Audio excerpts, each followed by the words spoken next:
আল্লাহ রাব্বুল আলামিন যেটা দিয়েছে, ওয়াইদা সামিউ মা উনজিলা ইলা রাসূলি তারা আ'য়ুনাহুম তাফিদু মিনাদ দামি মিম্মা আরাফু মিনাল হক। একটু চুপ করেন, আগে কথা শোনেন। আর কে দেখতে এসেছে? আমার কি সেরকম কিছু আছে দেখানোর মতো? আছে? সুতরাং যাদের দেখার মতো আছে ওদের না দেখবেন। আমাদের তো চেহারাও সেরকম নায়কের মতো না। একটু শোনেন, আমি যা বলছি শোনেন। কোরআনে এই আয়াতে আল্লাহ জানিয়েছেন, নবী আপনি যখন তেলাওয়াত করবেন, ব্যাখ্যা দেবেন, যে মানুষগুলো এটা অনুধাবন করতে পারে, আপনি দেখবেন তাদের চোখ দিয়ে পানি পড়ছে। কোরআনের আলোচনা সবাই বুঝবে না, আর সবার চোখে পানিও আসবে না। যদি সত্যি আপনি অনুধাবন করতে পারেন, 2 ঘন্টা 5 ঘন্টা লাগবে না, আপনি 10 মিনিটেই যথেষ্ট। আপনার জীবন পরিবর্তন হওয়ার জন্য কি 14 ঘন্টা ওয়াজ শোনা লাগে? হযরত ওমর কয় ঘন্টা ওয়াজ শুনেছিলেন? তেলাওয়াত শুনেছিলেন মাত্র কয়েক মিনিট। এতেই তার পরিবর্তন এমন হওয়া হয়েছে, কিয়ামত পর্যন্ত এরকম মানুষ দুনিয়ায় আসবে না। কি হয়েছিলেন বলেন তো? এই কোরআনের কারণে। সেইটা আমরা শুনতে এসেছি অনুধাবন করার জন্য। খুব স্থির ভাবে খালি শোনেন, চিন্তা ভাবনা করে,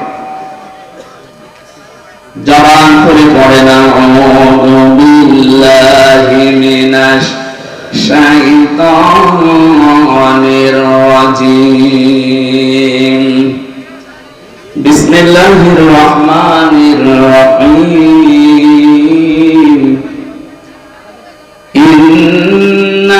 ইন্নাল্লাযীনা ক্বালু রাব্বুনাল্লাহু সুম্মা ইসতাকামু তাতানাজ্জালু আলাইহিমুল মালাঈকা আল্লা তাখাফু ওয়া লা তাহজানু وابشروا بالجنة التي كنتم توعدون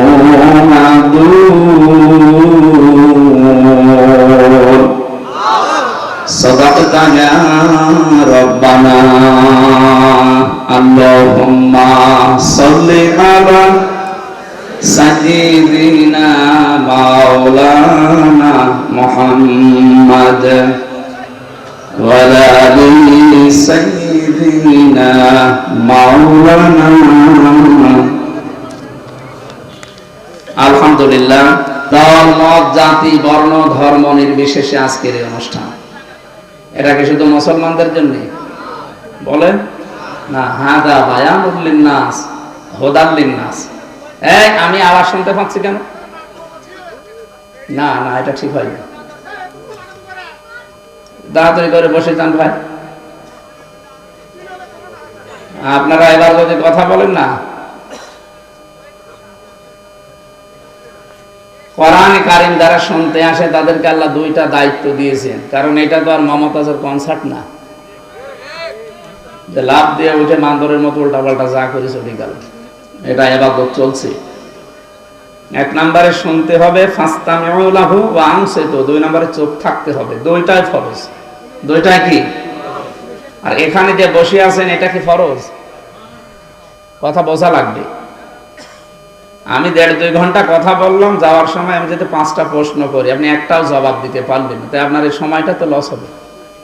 এই জন্য 10 মিনিট শোনেন, যেন 5টা প্রশ্নের জবাব দিতে পারেন। আমার প্রত্যেকটা আলোচনা ক্লাসের মতো।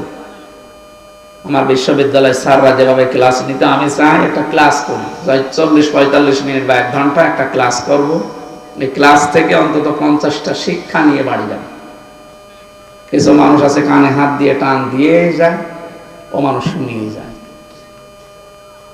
বাড়ি যাওয়ার সময় জিজ্ঞাসা করছে কি, ও যদি 5টা প্রশ্নেরও জবাব দিতে পারতো, তাও তো অন্তত সময়টার একটা দাম দেওয়া যেত। কিচ্ছু বলতে পারে না, বেকার, খালি এই সাউন্ড বক্স নষ্ট হয়। একদম কাঁদছিল। এই কি হয়েছে? আচ্ছা আব্বা আমার রেজাল্ট দিয়েছে। রেজাল্ট দিয়েছে, কাদার কি আছে? ফেল করেছিস না পাস? বলছে না আব্বা, আমি ছিলাম 5-এ, আমারে নামিয়ে দিয়েছে 3। আমারে যদি অন্তত ফেল করতাম তাও তো ক্লাসে রাখতো। আমার এমন রেজাল্ট, আমারে নামিয়ে দিয়েছে 2 ক্লাস নিচে, এখন আমার 5-এ উঠতে আর আমার 2 বছর লাগবে। আমি এই কারণে কাঁদতেছি। তা আপনি আজকে এসে অন্তত যদি 5 থেকে 6-এ উঠতে নাও পারেন, অন্তত 5-এ থাকা যায় না? নাকি আপনারা আবার 3 নামিয়ে দেওয়া লাগবে? এই জন্য এমন ভাবে শুনবেন যেন অন্তত 5-এ থাকতে পারেন। 6-এ অবশ্যই আমাদেরকে উঠতেই হবে। এই কথা বলেন না কেন? লাতার কা বন্যা তবাকন আন তবাক, এটা কোরআনের আয়াত, ইনশিকাকের ভেতরে আছে। এই আয়াতটার মানে বাস্তব হচ্ছে, হে নবী আপনি এক জায়গায় থাকলে হবে না, আপনাকে উপরে ওঠা লাগবে। দিন যত যাবে আপনাকে উপরে উঠতে হবে, এক তবকা পার হয়ে আর এক তবকায় যাওয়া লাগবে। তাকে আল্লাহ যে তবকার পরে তবকা, আসমানের পরে আসমান পার করে একেবারে আরশ মহল্লা পর্যন্ত নিয়ে গিয়েছিলেন, এটা শোনেননি জীবনে? কোনকে একবারে গিয়েছেন? আস্তে আস্তে গিয়েছিলেন। আজকে আমরা অন্তত 96 বছরে এখানে যারা শুনলাম, অন্তত এত বছর না শুনলেও 20, 30, 40 বছর শুনতেছি। খারাপ, তবে অত খারাপ না। ওদের মাথা খারাপ হয়ে গিয়েছিল 15.5 বছরে, কিন্তু এত খারাপ হয়নি যে সরাসরি বলবে কোরআন চলতে দেব না। তো যেন না চলে এরকম কাজ সব ওরা করেছিল। ওরা জীবিত মানুষদেরকে শোনাতে দিত না। হ্যাঁ, মানুষ মরে গেছে, আপনি কোরআন পড়েন। যারা কোরআন প্রচারে, কোরআনের ব্যাখ্যায় বাধা দিত, ওদের বাবা মারা গেলে আমারে ডেকে নিয়ে বলতো হুজুর কোরআন পড়িয়ে দেন। আরে ভাই, আপনার বাপ তো মরেই গেছে, ওর জন্য তো আর কোরআন শরীফ না। ও যতদিন জীবিত ছিল ওই পর্যন্ত ওরা শোনাতে পারলে, কাজ করতে পারলে কাজ হইত। ও মরিয়ে গেছে, এখন ওরা আমি শুনিয়ে কি করব? যাদের জীবন কোরআনের উপরে চলে না, এই মানুষগুলো যদি মরণের পরে হাফেজ দিয়ে, মাওলানা আলেম দিয়ে কোরআন পড়ায়, যেই কয়টা আয়াত পড়বে ওগুলো যদি ওর প্র্যাকটিক্যাল লাইফে না থাকে, ওর আরো আযাব বাড়বে। ফেরেশতা এসে গোতা দেবে, কি বলে হাফেজ? ইউসাইকুমুল্লাহু ফি আওলাদিকুম লিযযাকারি মিসলু হাযযিল উনসায়াইন। তেলাওয়াত যখন অবশ্যই করবে, আয়াত পড়বে না পড়বে না? আলহামদুলিল্লাহি রাব্বিল আলামিন থেকে শুরু করে এ পর্যন্ত যখন আসবে, ফেরেশতা কিন্তু গোতা দিয়ে বলবে কি এই আয়াত তোর জীবনে ছিল। এক ছেলে যা পাবে, 2 মেয়ে তাই পাবে, এটা আল্লাহর নির্দেশ। কিন্তু বহু মানুষ এই দেশে ছেলের নামে সবই লিখে দেয়, আর মেয়েকে বলে তোর জন্য দোয়া করে দিলাম। এটা একটা টাটকা শয়তান। কোন কারণে আপনি এটা করলেন বলেন তো? ছেলেটাকে জন্ম আপনি দিয়েছিলেন, মেয়েটাকে ভাড়া করে জন্ম দিয়েছেন। কথা বলেন না কেন? ওইটা যদি আপনার হয়, তাহলে আপনার যে নির্দেশ ছিল ওইটা আপনি কেন করলেন না? আমি বহু হাজিকে আমার নিজের সাথে যেতে দেখেছি এই কাজ করে। ওরা কিছু মনেও করে না, ওরা জানেও মনে হয় না, আর জানলেও কিভাবে জানে আমি জানি না। যাওয়ার আগে ভালো ভালো জমিগুলো, পজিশনগুলো, দোকানগুলো সব ছেলেকে দিয়ে দেয়, আর মেয়ের জন্য বলে আল্লাহর ঘরে কাবা আছে, তোর জন্য দোয়া করে দেবো যা। আরে ভাই, আপনি তো দোয়া করবেন, ওকে ফাঁকি দিলেন কেন? দোয়া করবেন করেন, ওর জমি আগে ফেরত দেন। কথা বলেন না কেন? না, আপনার হয়নি, আপনার কিন্তু আযাব বাড়বে আপনার এই আয়াত যদি জীবনে মানা না হয়।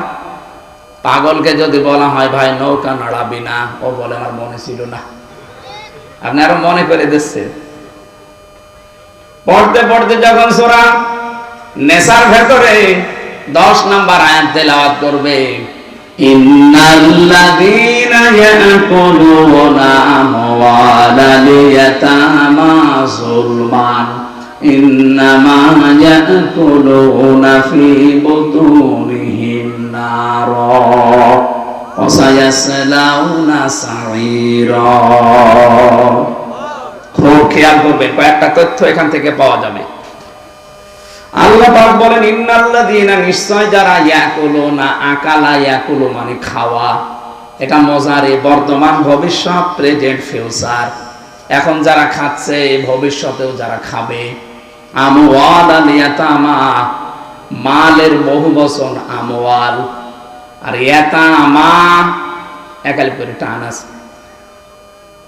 যারা এতিমদের মাল খাচ্ছে এবং খাবে জুলমান অন্যায় ভাবে, ইন্নামা অবশ্যই তারা ইয়াকুলুনা ফি বুতুনিহিম নার, তারা পেটের ভেতরে যা দেয় সব জাহান্নামের আগুন ছাড়া আর কিছু না। শব্দটা কত কঠিন ভয়ঙ্কর দিয়েছেন আল্লাহ। খাবারকে আল্লাহ বলেন জাহান্নামের আগুন, এটা এতটুকু আল্লাহ যদি শেষ করে দিতেন, আল্লাহর কসম এই আয়াত আমি পড়তাম না। পরের শব্দটা আরো কঠিন, ওয়াসায়াসলাউনা সাঈরা। শব্দ শুরু করার আগে আল্লাহ সিন দিয়েছেন। সিন, সাউফা, কদ, লাম এরকম 13টা শব্দ আছে আরবি গ্রামারে। আবার কোন সেন্টেন্সের আগে যদি একটা আসে, বাংলা অর্থ দাঁড়ায় খুব তাড়াতাড়ি, অতি শীঘ্রই। আল্লাহ বলেন এই যে ওয়াসায়াসলাউনা সাঈরা, ওই মানুষগুলো শুধু মরতে দেরি হবে, কবরে দেওয়ার সঙ্গে সঙ্গে ওরে জাহান্নামে আমি আল্লাহ নিজে আগুন লাগিয়ে দেব। এবার আসেন তো এদের বাস্তবতায়। ইয়াতিম বলতে বাংলাদেশে বহু মানুষ আমরা আছি, এখানে বিশেষ করে যারা বসে আছে, এতিম মানে জিজ্ঞাসা করেন বলবে মা বাপ নেই কি না। এতিমের সংজ্ঞা, আপনার উপরে যারা আছে ওই আন্ডারে নিচে যারা কাজ করবে ওনার কাছে সবাই এতিম। একটা অফিসে 12,000 মানুষ কাজ করে, যিনি ওখানে এমডি আছে, এমডির নিচে যত মানুষ আছে সবাই তার কাছে এতিম। কারণ তার কলমের মাজায় দড়ি বেঁধেছে ছাগলের মতো, হাত মানুষের সামনে বাঁধে আর আমার বেঁধেছে পেছনে। কালো কাপড় দিয়ে চোখ বেঁধে নিয়ে আপনি টাঙিয়ে দিলেন 11 ঘন্টা। এমনি আমার শরীর চলে না, এর উপরে যদি এত বড় অত্যাচার 1-2 ঘন্টা করে ছেড়ে দেন। 3টা বছর ফাঁসির কন্ডেম সেলের ভেতরে যোগাযোগ বিচ্ছিন্ন করে আমার অধিকার সব নষ্ট করে রেখেছিলেন। জেলে থাকলে তো 10 বছর থাকা যায়, ফাঁসির ওই কন্ডেম সেলের ভেতরে শুধুমাত্র সেলে রেখে দিয়ে শেষ করেনি, 24 ঘন্টার তালা লাগিয়ে রাখে, আবার সিসি ক্যামেরা দিয়ে রেখেছে আমার সাথে কেউ যেন কথা না বলে। আবার যোগাযোগ বাইরে পুরা বিচ্ছিন্ন। হ্যাঁ, আমার চাইতে কঠিন অবস্থায় ছিল যারা আয়না ঘরের গভীরে ছিল। আমি ছিলাম 10 দিন, কিন্তু অত গভীরে না।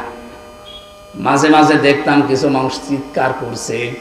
একটা মানুষ 2 বছর, 5 বছর, 8 বছর, 10 বছর, 14 বছর করে আছে, কেউ জানে না। এত বড় বড় নখ হয়ে গেছে, চোখ দাড়ি গোপ, মনে হচ্ছে আকাশ থেকে জঙ্গল থেকে মনে হয় বেরিয়ে আসতেছে। দেখলে আপনার ভয় লাগবে। যারা এত বড় নখ বলেন তো কি অবস্থা তার। এই লোকটা দেওয়ালের সাথে খুশিয়ে খুশিয়ে লিখে রাখতো, ভাই যদি বাইরে যেতে পারেন এই নাম্বারে একটু জানাবেন যে আমি এখনো বেঁচে আছি।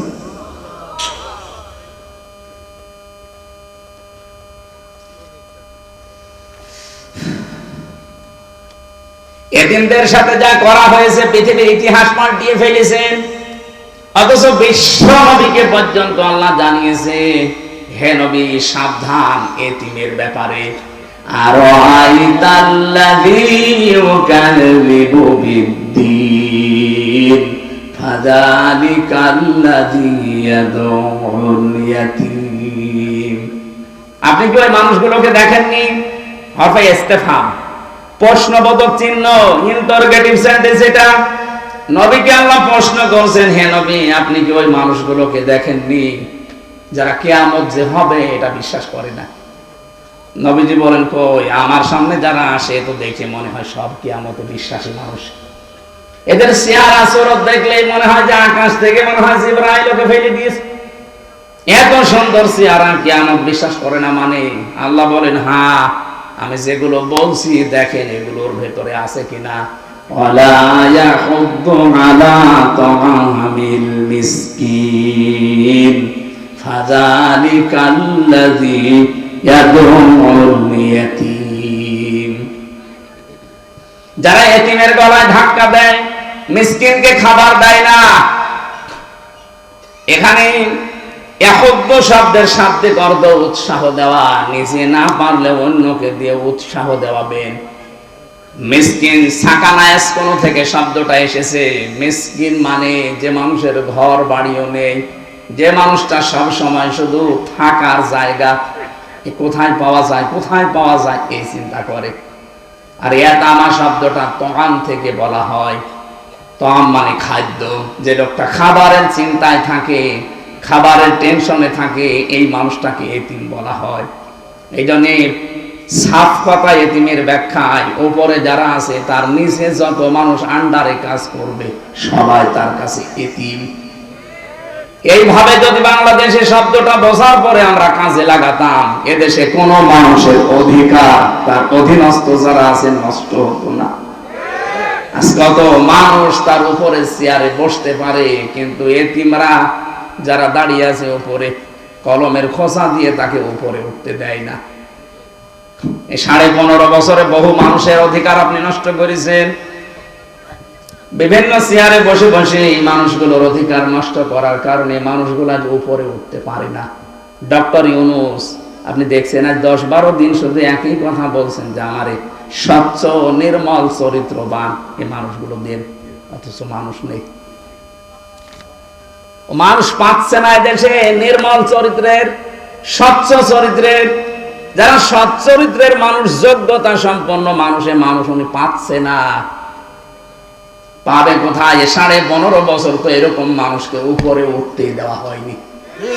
তাদেরকে ফেলে রেখেছেন এমন জায়গায় তারা 15.5 বছরে মরিয়ে গেছে একেবারে।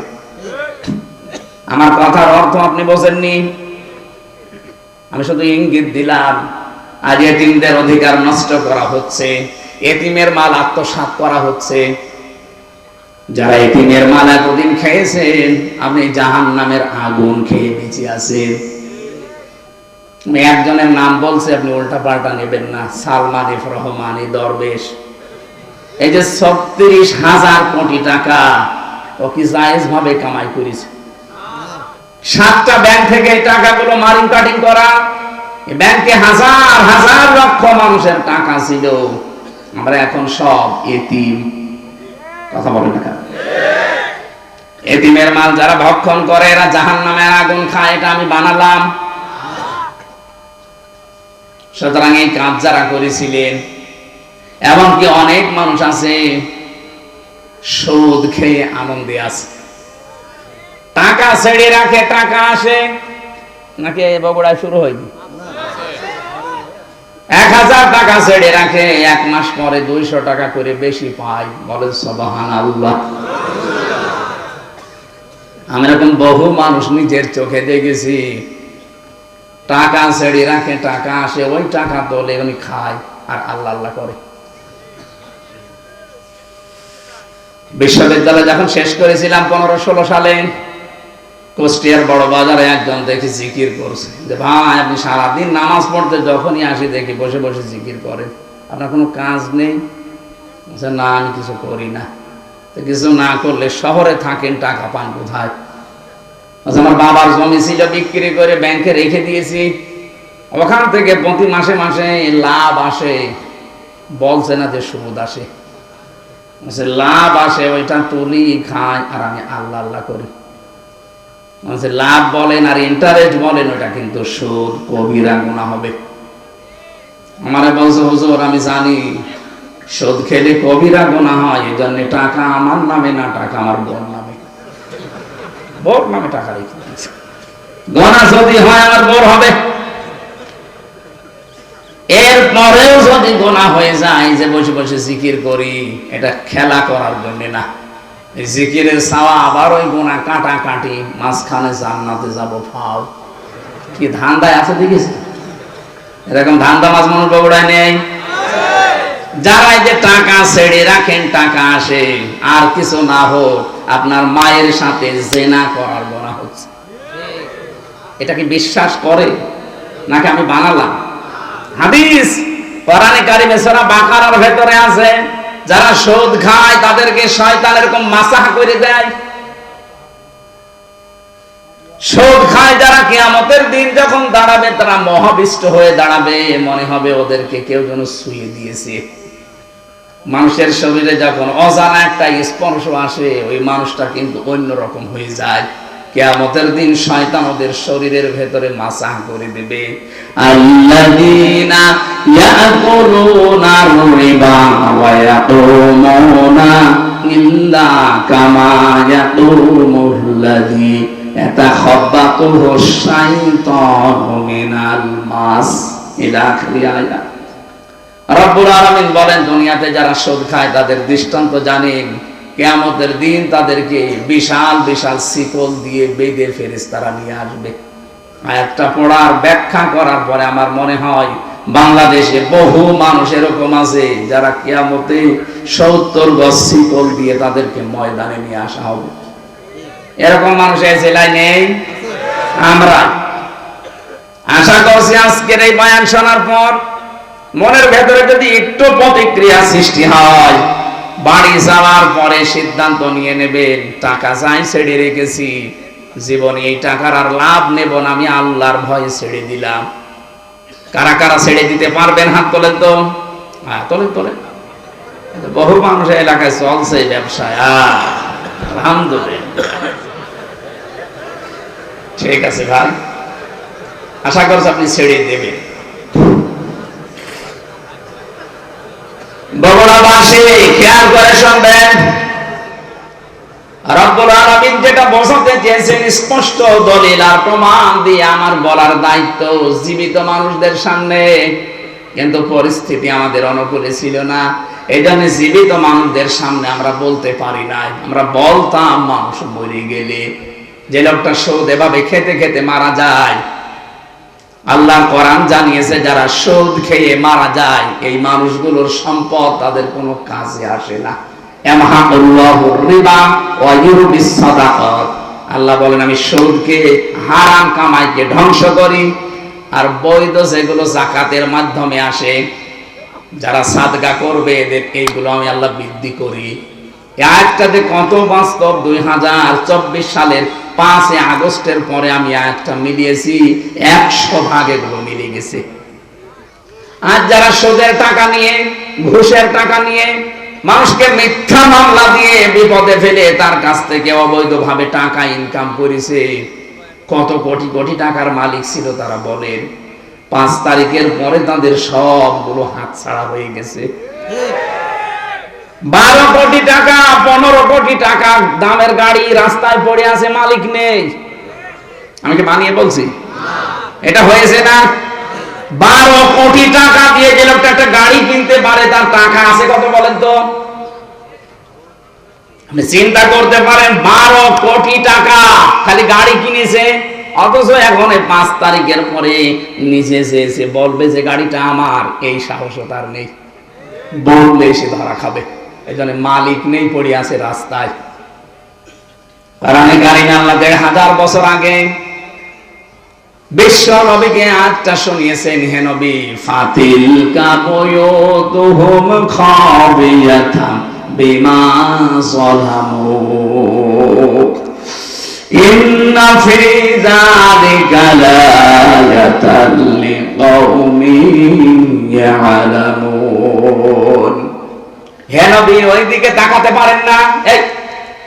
এইভাবে আল্লাহ দেখাচ্ছে, ফাতিলকা বুয়ুতুহুম, বাইতুনের বহুবচন বুয়ুত, হোম দিয়েছেন আল্লাহ।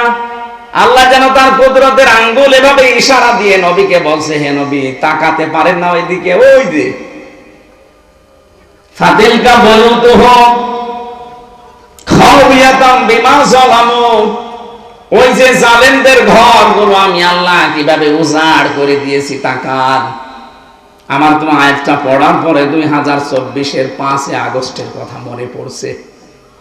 দেখেন, 2024-এর 5 আগস্টের পরে দেশে যত জালেমের ঘর ছিল, অধিকাংশ ঘরগুলো আজ উজাড় গৃহ হয়ে গেছে। আমি তো আমার কুষ্টিয়ারটা বলছি, কি দাপট ছিল হানিফ সাহেবের, কি আমি নাম ধরে বলছি এই কারণ আমি নিজে দেখে এসেছি তার দাপট কি। খুলনা বিভাগের 10টা জেলায় আমার একটা দিনও ঢুকতে দেয়নি, কথাও বলতে দেয়নি। কি দাপট নিয়ে চলতো, মনে শুধু হাসিনার আত্মীয়, এই কারণে এত দাপট ছিল। এদেশের 3 নাম্বার পজিশনে চলে গিয়েছিল, অথচ এই 5 তারিখের পরে 1:30টার সময় যিনি পালিয়েছে, বিকাল 5টা বাজতে বাজতে তার বাড়ির একটা ইটও আর নেই, সব খুলে নিয়ে চলে গেছে। আমার তো এই আয়াতের দিকে তাকিয়ে মনে হচ্ছে আল্লাহ মনে হয় হানিফ সাহেবের নামে আয়াতটা নাযিল করেছে। ফাতিলকা বয়তুহুম, হে নবী আপনি একটু তাকান, খাওয়াতাম বিমা যালামু, এদের এই জুলুমের কারণে এই ঘরগুলোর দিকে তাকান কি অবস্থা করেছি। বিরান হিল বানিয়ে দিয়েছি, বিরান ভূমি বানিয়ে দিয়েছি, মনে হচ্ছে এখন ওইটা জাতীয় টয়লেট। আমার মনে হয় সমস্ত জায়গায় 3 মাসের ব্যবধানে যে অবস্থা, ভূত পেতনি থাকতেও ভয় পায় না। অথচ কয়েকদিন আগে ওখানে দুর্বিসন্ধি চলতো যে কার বিরুদ্ধে মামলা দেওয়া যায়।